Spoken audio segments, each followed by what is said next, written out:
Welcome to the award-winning Consumer Finance Monitor podcast, where we explore important new developments in the world of consumer financial services and what they mean for your business, your customers, and the industry.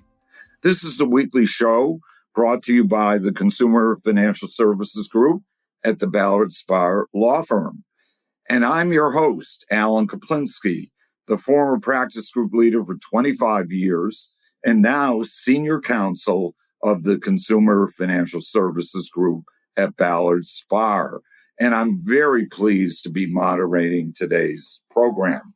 For those of you who want even more information, either about the topic that we're going to be talking about today or anything else in the world of consumer financial services, please don't forget about our blog, consumerfinancemonitor.com.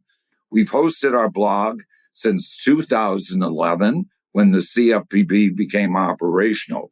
There's a lot of relevant industry content there. We also regularly host webinars on subjects of interest to those in the industry. So to subscribe to our blog or to get on the list for our webinars, please visit us at ballardspahr.com. And if you like our podcast, please let us know about it. You can leave us a review on Apple Podcasts, YouTube, Spotify, or wherever you access your podcasts. And also, please let us know if you have ideas for any other topic that we should consider covering on a future podcast show or speakers that we should consider as guests on our show. This is part 2 of our 2-part podcast series, which is based on a webinar we did on September 24th that we have repurposed into a 2-part series of podcast shows. The title of the webinar is A New Era for Banking, What President Trump's Debanking Executive Order and Related State Laws Mean for Financial Institutions, Government, and Banking Customers. Our Part 2 speakers are Jason Mikula, Brian Knight, Todd Phillips, Will Hild, and Graham Steele. The topics that we will be covering today in Part 2, areas of uncertainty with respect to the executive order issued by President Trump, the definition of, quote, religion, unquote, what regulator will issue regulations or other guidance, the intersection with the Anti-Money Laundering Act and the Bank Secrecy Act, the intersection with state debanking statutes and the experience that the states have had under their statutes, pending federal legislation, and what should financial institutions be doing now to prepare for regulator review. I consider that to be the most important thing that we will discuss. And then finally, is this executive order good or bad policy? And is there a proven need for the executive order? And we will explore that issue in detail.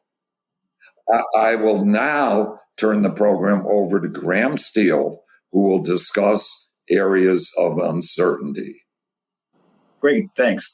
I appreciate the assignments you gave me, Alan, because it was like this is a fun issue spotting exercise for me that I could hopefully use on my students someday. So what I tried to hone in on was the specific definition of politicized or unlawful debanking, in particular, that what Todd referred to as an act by a financial institution to directly or indirectly adversely restrict access to or adversely modify the conditions of accounts, loans, or other banking products or financial services of any customer or potential customer on the basis of the customer's or potential customer's political or religious beliefs, or on the basis of the customer's or potential customer's lawful business activities that the financial service provider disagrees with or disfavors for political reasons. So what are some unanswered questions? I'm just going to look at this definition alone and then sort of zoom out a little bit. One issue is, as we've discussed a little bit already, there's no actual description of what makes the debanking laid out here unlawful per se. So like that's just sort of one question begging problem we have here. But moving beyond that, I think problem number one is the use of directly or indirectly raises questions about what they mean and what is covered by that category. And by that I mean, one could imagine it covering the distinction between intent and impact, for example, so meaning to directly do something or by accident doing it indirectly. Or you could think about it applying to third-party vendors and in some relationships the bank has with a third party, whether the banks are liable for the actions of their vendors and partners, or it could mean something else entirely that I'm not even thinking of. So that's problem number one, is that indirect versus direct language. Problem number two, the use of on the basis of the customer's political or religious beliefs. As we've discussed already, allocating credit on the basis of religion is already illegal. This is not adding anything new to that. But what's encompassed by quote unquote political beliefs? Again, potentially extremely broad category, not well defined here about what they mean by that.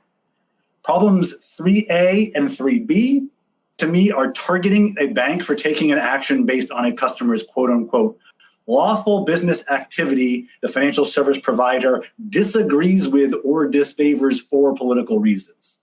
I think 3A, the issue is banks can surely take actions against customers based on activities that are not unlawful, but which present other risks that banks don't want to assume, right? So that's taking an action based on a customer's lawful business activities. But then second, this idea of political reasons, again, broad and vague, what qualifies as political? A lot of the disputes we've seen in this space tend to conflate a policy disagreement with a political disagreement, an actual risk-based factor with something that is ostensibly ideological. So that's a problem with that definition too. I think there's a broader question I have about how all these definitions fit into First Amendment questions of corporate speech and freedom of association. You know, whether or not banks have a say and the bank has a say in who it wants to associate with. I don't know the doctrines there. I'm not a First Amendment scholar. I just raise it as a question. But it also raises to me like a hypothetical of a credit union established in an African-American community. Would it have a duty to provide banking services to, say, a neo-Nazi group? That seems wrong to me, and yet my reading of this would say that a credit union would be guilty of politicized or unlawful debanking if it didn't provide that neo-Nazi group with an account. And I think that's problematic for those reasons I just laid out. And then I just want to close here by saying that I do also want to think about the breadth of the EO based on how it is actually translating in practice here in the form of a new interpretation issued by the OCC. So I talked about some of those three legal bases for the EO before, but we also saw relatively recently the OCC do a new interpretation under the Community Reinvestment Act, the Federal Deposit Insurance Act, and the Bank Merger Act, which all have prongs in their analyses around a bank's CRA score, whether they want to apply for deposit insurance, or whether they want to merge or open new branches, but they are to meet the convenience and needs of the communities in which they are chartered by offering deposit service and credit consistent with safety and soundness. And in each one of those contexts, it's been thought of as sort of a soft duty to serve underserved communities. And in the CRA context specifically, this is viewed as traditionally an anti-redlining measure. But the OCC recently effectively turned this language on its head by saying that political debanking was going to figure into the community convenience and needs assessment. And so I think, number one, there's a problem with the OCC's fast and loose interpretation of the CRA and other laws here. And then also the way that they're doing it procedurally, they're using interpretive guidance, which I'm old enough to remember back in the Biden administration, banking industry screaming to high heaven about agencies using guidance instead of formal rulemaking, which the OCC has sort of completely shirked in this situation. But I also view it as generally ironic because the trade associations sued the Biden administration regulators when they were trying to update OCC rules and regulations and cover a whole host of considerations. And again, the banking trade associations screamed to high heaven and sued them. And so if I were a financial institution, I would be concerned about both the broad terms within the EO itself and the extent to which they are going to be used as a cudgel against them and potentially enforced in an arbitrary manner. Todd's talked about some of the tools the EO mentions that could be brought to bear. And then the irony to me of this is it's sort of enticing to me to contemplate how Democratic administration might leverage some of these precedents in the future, albeit towards very different ends. Yeah. So, all right, I'm going to stop. I'm going to stop agreeing with you, Graham. We knew it had to happen eventually. In that, one, I do think it's very important when we look at this definition to understand that so much of the goal of this EO is fact-finding for potential prospective policymaking in the future. And so there are no doubt a lot of things contained in that definition that are right now not illegal or weren't illegal when they occurred. And there's not going to be legal liability for that, presumably. But that doesn't mean that there isn't a fact-finding part to this. Secondly, on the speech issue and the freedom of association issue, I think the law is pretty clear that corporations have speech rights, but the regulated activity has to be a speech act. A loan, a deposit, money transmission, none of those are speech acts. And if they are, not only does bank regulation or anti-discrimination law fall apart, all bank regulation falls apart. Hey, you're too concentrated in this industry. Well, our speech is that we think this industry is great. So, I don't think there's necessarily a free speech angle there. So, I just want to put people's concerns at rest now about that issue. And so, anyway, I'll stop there because I know Jason wanted to talk and I've talked too much. Yeah, and we've got still a lot to cover. But Jason, Alan, can I respond to 2 points there, Alan? Since those are sort of rebuttal. I think the one is, this entire framework of debanking frames what banks are doing as not about business decisions and explicitly about politics. And so when you look at, you can look at the working paper I wrote and the analysis I tried to put in there. I think some of it's not great because, again, I'm not a First Amendment scholar. But one of the important questions here is not whether the bank itself thinks it's doing something political. It is whether whether the government authority itself is accusing the institution of doing something political, or the government is taking the action on the basis of something that they perceive to be political or the political motivation. And so it's about the intent of the government actor, not necessarily about what the institution itself thinks. I would also just say on the prospective versus retrospective aspect of this, a lot of the authorities this EO looks at are very broad. And the concerns I'm raising here, that credit union example, that's not a thing that we have seen has happened. That's a thing that could happen. And based on the laws that I talked about in my prior presentation, I would be concerned about the way that some of those laws would be used and brought to bear in some troubling hypotheticals I can think of in the future, leaving all of the retrospective fact-finding things aside. We're going to have to move on. Todd, can you briefly tell our listeners and viewers about the intersection with AML and the Bank Secrecy Act? Yeah, so looking back, I think a lot of the focus on debanking in the past year or so has been on the crypto industry, so-called choke point 2.0, alleging that the regulators encouraged banks to not offer accounts or services to the crypto industry on the basis of the Bank Secrecy Act. Just really quickly, the BSA requires things like customer identification programs, record keeping and reporting requirements, including suspicious activity reports, but also screening for potential OFAC violations. And this is, I think, where the rubber meets the road. The law prohibits transactions involving designated foreign countries or nationals, including all transfers of credit and all payments between, by, through, or to any banking institution or banking institutions with respect to any property subject to the jurisdiction of the United States. And I think where the regulators were coming from is that with crypto assets, you can send them all over to anyone, to North Korea, and there is, let's say, minimal traceability, especially if you get into things like tornado cash. And they were just really, I think, worried reasonably about banks being used to help facilitate money laundering by these institutions. That was their thinking. I think going forward, how does this executive order interface or intersect with AML-BSA? I think that's a really big question. As Graham noted, the BSA does require you to stop transactions, potentially to close accounts of people suspected of engaging in terrorist financing or potentially being engaged in terrorist financing. And so I really don't know how to square that with this executive order other than to say that is lawful debanking, whereas this is trying to get at unlawful debanking. Where regulators are going to draw the line, I'm not too sure. All right, let's move on. Let's go to you, Brian, to give everybody a short report on the state debanking statutes. And I think we're thinking principally about Florida and Tennessee, although I think there are a few others that touch on that area. Yeah, this gives everyone an opportunity to critique me after I'm done. It's fair.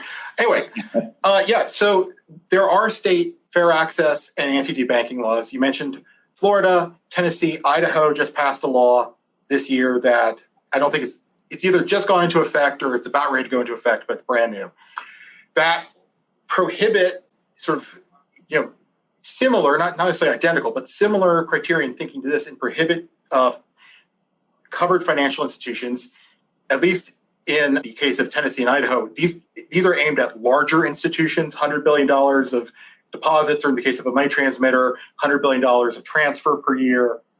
And it prohibits them from from discriminating against the customer on the basis of, among other things, religion, speech, lawful industry, unless that decision is driven by a sort of an objective economic reason rather than a desire on the part of the financial institution or on the part of some constituency pressuring the financial institution, which is, we have historical precedent of this being attempted, dating back to at least the 70s, preventing them from refusing to do business in an effort to sort of frustrate the ability of the customer to engage in the lawful industry.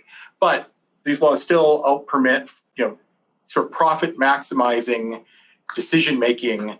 And we can get into the nuances of there's a wrinkle here or there, and that's another hour-long webinar that we'd love to do. But another provision that has... We've done one on that already.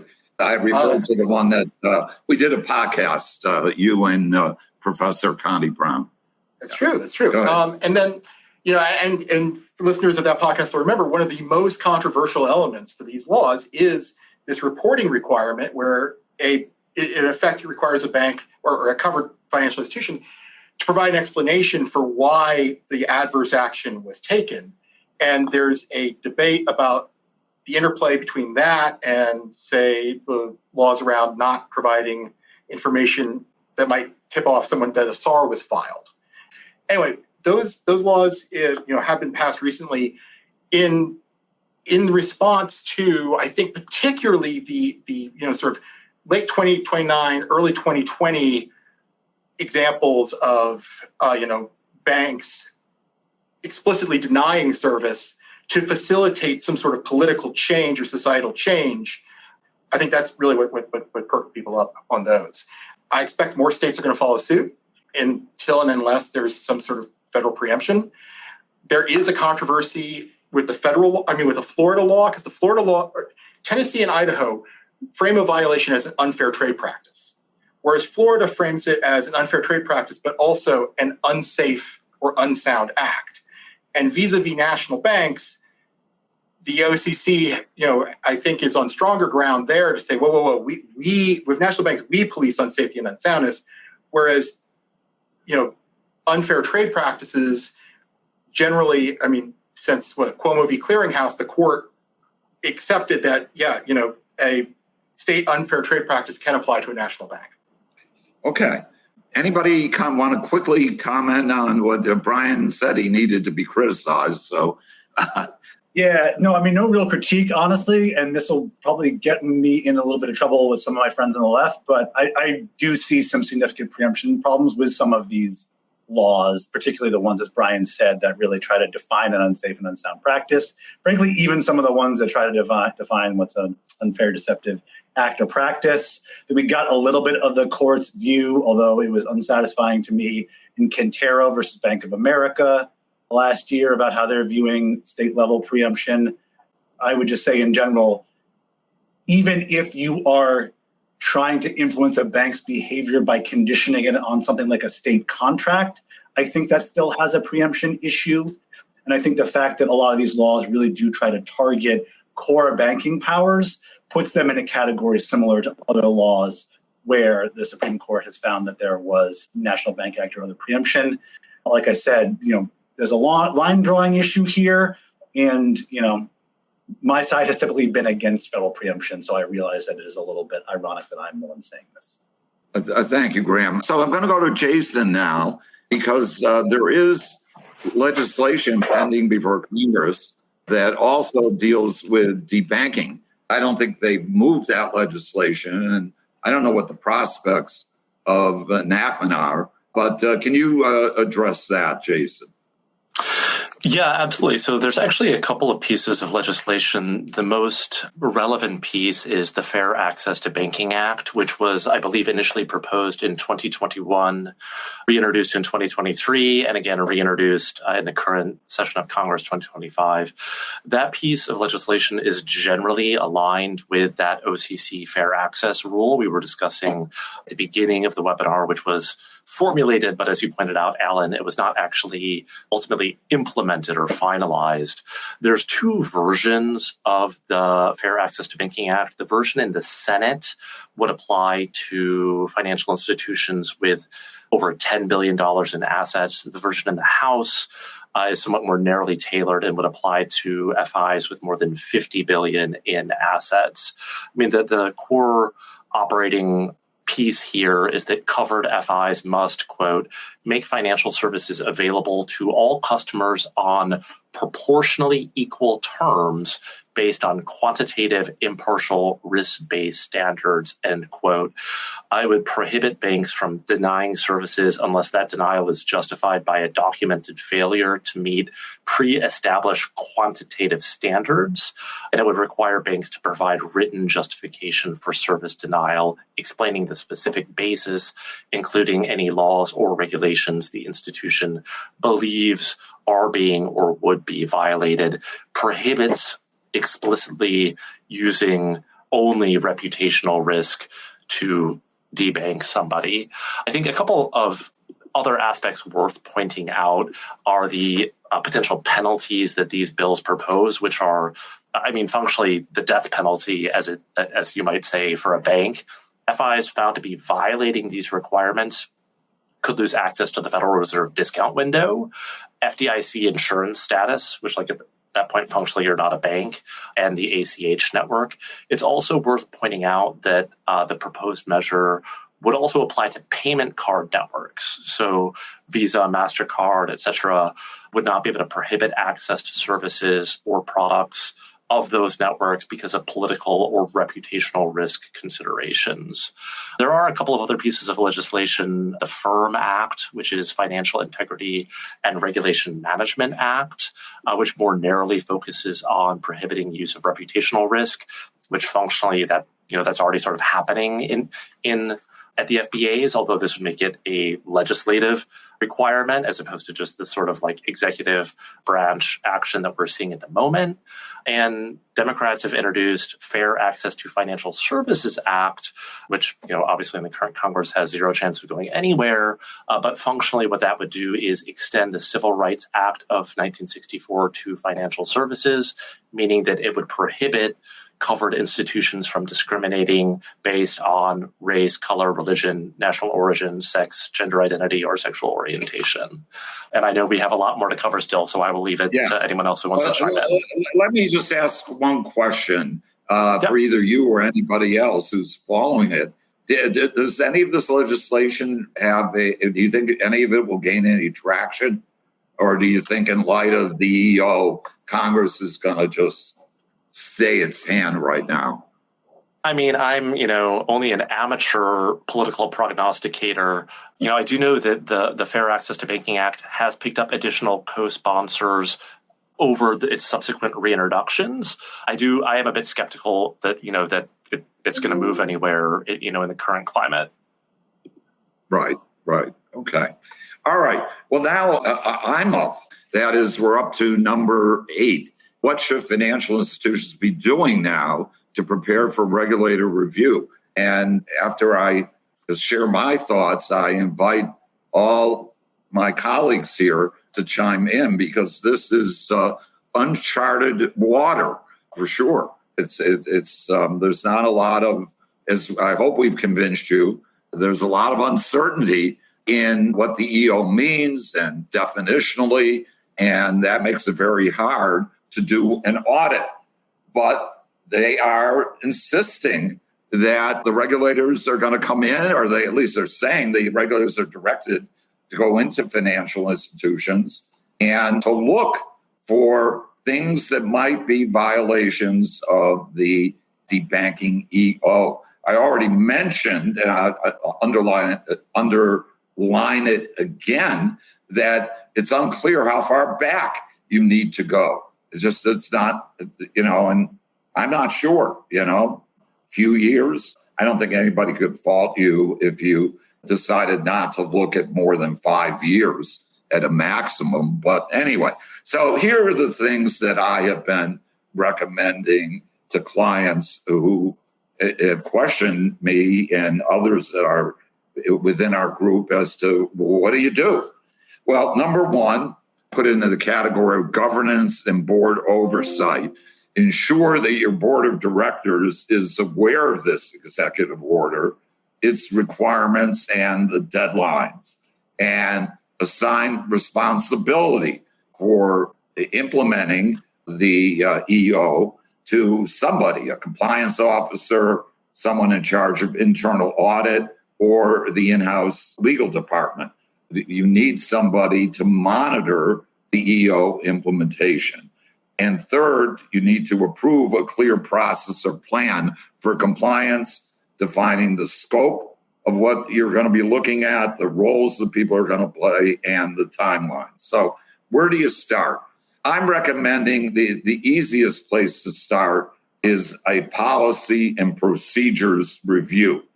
And that involves identifying all internal policies, procedures, guidance, training material that references the term reputation risk. It would be very embarrassing if an examiner were to come in and go through your policies and procedures and refer to reputation risk. Now that the regulators are all on board, that is verboten. Review account opening, account closure, denial of services policies, payment processing, loan approval, and remedial actions for all lending, deposit, checking, debit card, prepaid card, payments, and other products.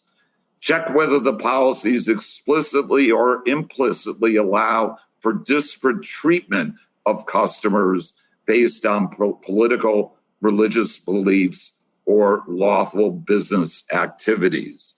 Then you get to the question of record keeping and documentation. And the question is, how many years do you go back? But my advice is to examine past adverse actions, account closures, refusals, terminations of service, service denials. For each one where that has occurred, inspect the documentation. Was the decision based on objective risk metrics? Was there an appropriate analysis that was made consistent with the policy? Were the reasons for denial, were they documented? And then assess whether any past clients, it's not only prospective, this is retrospective as well. Have any past clients been unlawfully debanked, even if it was done in an informal manner? Customer complaints, another area to look at. External data review. Review internal complaint records Are there allegations of debanking based on political belief or religious belief? Review regulatory examination reports, outside reports such as things that have been published in the media, consumer complaint databases. The CFPB has a complaint database, and if there have been complaints lodged with the CFPB, they typically get forwarded to the financial institution. Do a web search. And when I say a web search now, that includes either a chat GPT, a Grok search. I'm finding those searches that are often more effective than just doing a search on the web. Conduct a formal internal risk assessment. How likely is the institution exposed to politicized or unlawful banking? Which product lines, which business units and customer segments are more at risk? Evaluate the potential harm and exposure to enforcement. Training and culture. Update training manuals for frontline staff, legal and compliance, credit and account management teams to reflect the new requirements. Emphasize the requirement for decisions, either lending decisions or to open up accounts. They have to be objective, risk-based, and documented. Remediation and reinstatement processes. I don't have time to get into the detail there, but that's another thing you may need to look at if you have found some troublesome denials or account closures. Establish internal monitoring metrics. And then a legal review. That's where either your in-house counsel or outside counsel should look at the findings. They should be involved from the very beginning in order to make sure that the findings are at least cloaked in the attorney-client privilege. There's another controversy altogether whether the regulators have got the right to pierce that attorney-client privilege, but I believe that the better view is that if you do have an attorney who's involved throughout the whole process, it will be protected by attorney-client privilege. And then preparing for an external review and regulator inquiries. There is no doubt that there are going to be inquiries that get made. I'm aware right now of inquiries that already have been made. I won't mention any names, but of certain regulators, of certain banking institutions. And so you need to be ready. You have to have your ducks in order. It would not be good if a regulator came in and said, we're going to just do a review on how you're complying with the executive order, and you don't have an answer for them other than, let me tell you about everything that we've done. That's all we have time for on that, because we still have two really important things. Can I just add one thing there for these institutions, which is, ironically, we're getting reputational risk out of supervisory guidance, but institutions should understand that they now have a source of reputational risk that is lurking out there in the form of both these lookbacks of digging up some of these past cases on the part of government agencies, or also just some of these anecdotes about debanking coming out for them. So even if they don't think that they have illegally or politically debanked someone, a lot of the way these stories work is they start out from the premise of someone was pushed out for political reasons and then kind of work backwards from there. And so I think even institutions that think they don't have this problem might actually have the potential for some sort of accusations of unlawful or political debanking. They might still have to answer for at some point, even if they thought they were making a decision based on some sort of sound risk management policy in the past. We're going to go real quick now because we're getting toward the end. Good or bad policy is the issue.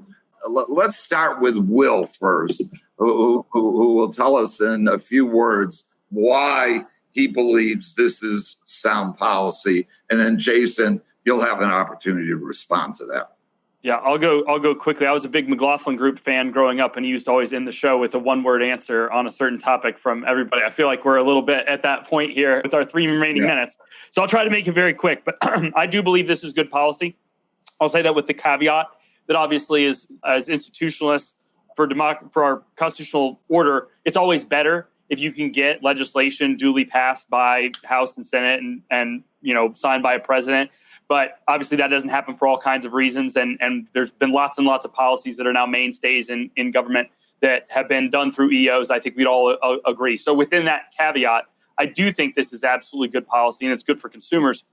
The reason for that is our country benefits greatly from having a robust international system of banking. It is part of the reason that we're so powerful across the globe. We've even used it in international disputes to punish actors, to kick them out of our system.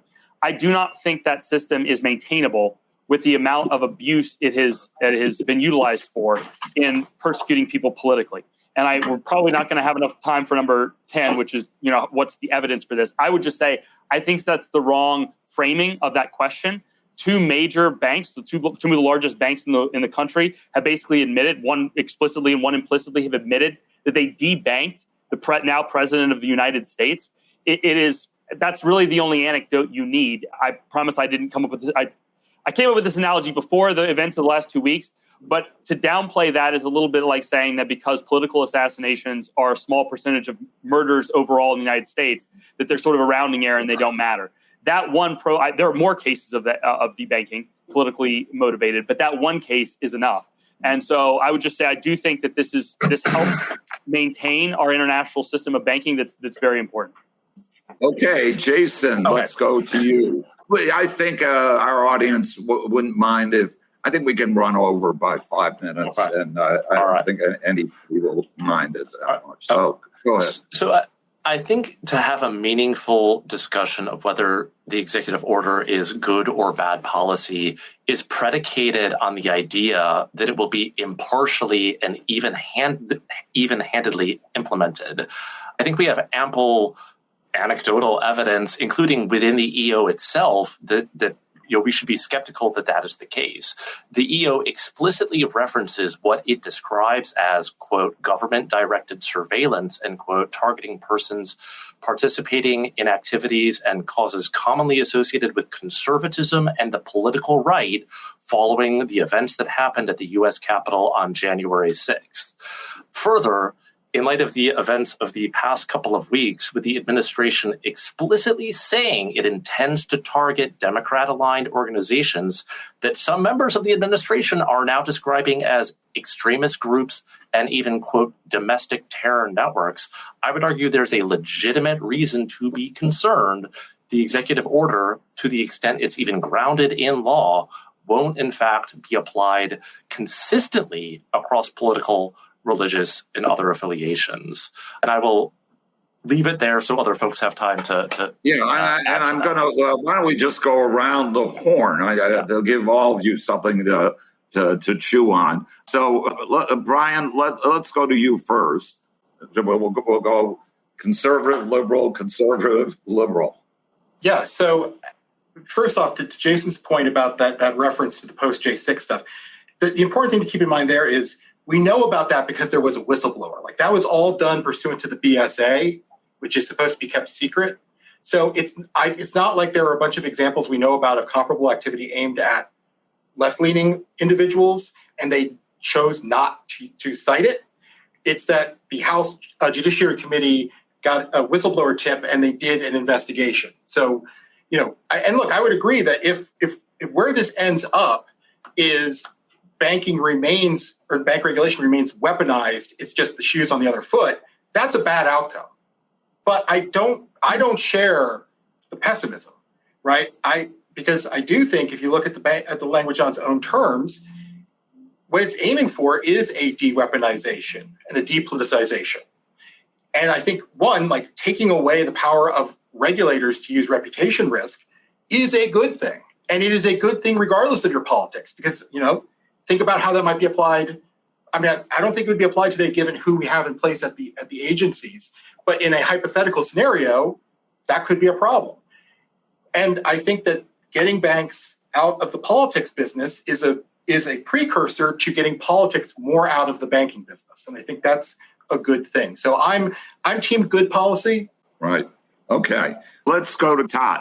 You have anything you want to add? I'm on team bad policy. I think we just have to look at the political environment we are living in right now, where just last week, FCC Chair Brendan Carr used or implied that there might be enhanced scrutiny of mergers in order to get a comedian off the air. And I think the OCC is talking about using this executive order to police, or using the CRA to help implement this executive order, and the CRA's teeth are around mergers and branch openings. So it's not too difficult to see the connection there. I'd also say that I really do welcome a conversation or a political discussion about whether there should be a right to a bank account or something like that, or right to banking services. I think that conversation is very overdue. I just think that it should be done by Congress through law rather than through an executive order like this that looks retrospectively at the past and past decisions rather than be forward-looking. I would just note that both of the objections that were brought up really didn't have to do with the policy. Jason's position is that he didn't trust the people at the helm to implement it fairly, and it's a rule of law. He may be right in his partisan concerns about the Republican Party, but that's not a criticism of the policy itself. And then Todd, I completely agree with you. It's always better if we can pass legislation and get broad agreement, but that again doesn't have anything to do with whether this or that is good policy. Plenty of good policies have been passed via EO, and I think this is a good policy. And I think it's ultimately protective of the banking system, because that's the point I was bringing up about them removing reputational risk as a risk factor in analysis is a way to protect them. And I would just note I was on a different seminar around debanking, and someone brought up that I think JP Morgan Chase had to pay a pretty significant settlement related to the fact that they continued to bank and do banking with Epstein.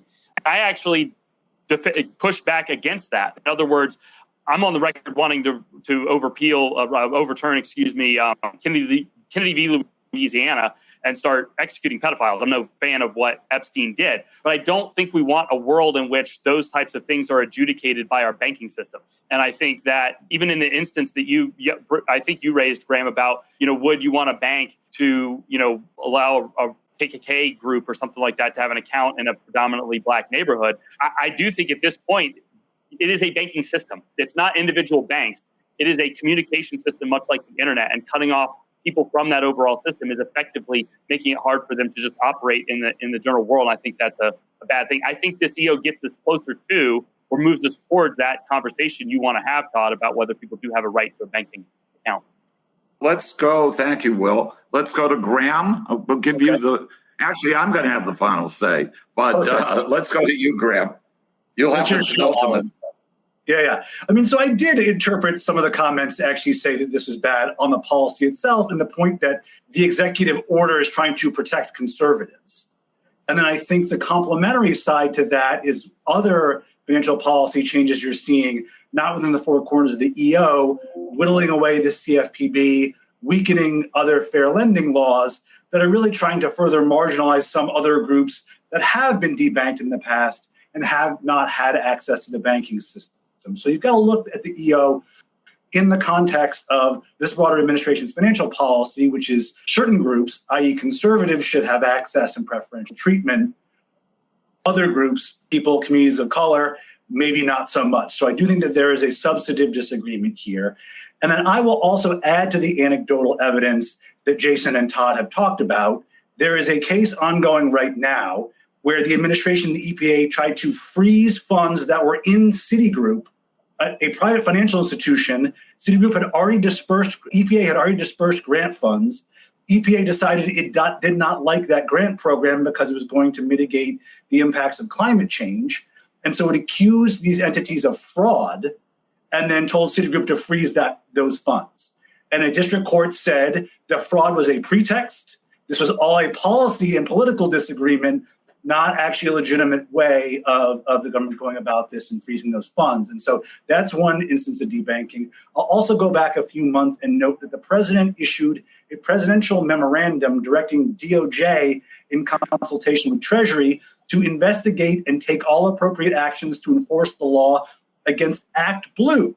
What is Act Blue? Act Blue is a payment platform that exclusively serves Democratic political causes. Again, ostensibly they're committing a bunch of fraud, but let's be real about this. This is a payment provider that serves the Democratic Party, which is the president's political enemy. And so if we really think that this executive order is about not weaponizing the financial system, that's before I even get into what the FHFA is doing to certain Democratic political actors and using accusations of mortgage fraud against them, I think we're really kidding ourselves. It is about weaponizing the financial system in a way that serves the president's political interests and punishes his political foes and gives preference to the president and his political allies. And so I think there's a broader context here we really cannot be blind to, and I hope that banks and courts think about that broader political context and think about how to implement the executive order. Thanks. Yeah, thank you. So I look at this very simplistically. We have on our books the Equal Credit Opportunity Act, the Fair Housing Act, that deal with discrimination against people who apply for loans. And I think that banks should have the right to decide who they want to deal with as long as they're not violating federal statutes or state laws as well. If there are some state laws that are broader than the Equal Credit Opportunity Act, I think and it's not preempted by federal law. But other than that, banks are not public utilities, even though they are, no question about it. FDIC insurance does have value, and as Jason pointed out, without it, you're really not a bank because you can't. If you can't offer insured deposits, you're not going to have much of a business. The other thing that I find very troubling is the notion that banks can't, let's say crypto, for example. That's often pointed out. The banks are debanking companies involved in the crypto industry.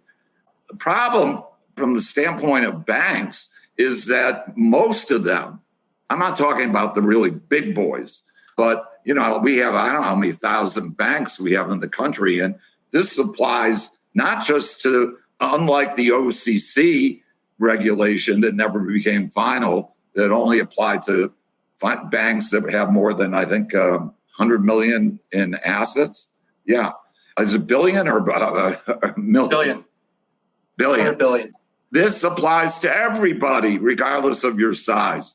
So are you going to have to go out and acquire expertise in crypto? I mean, I know I don't invest in crypto.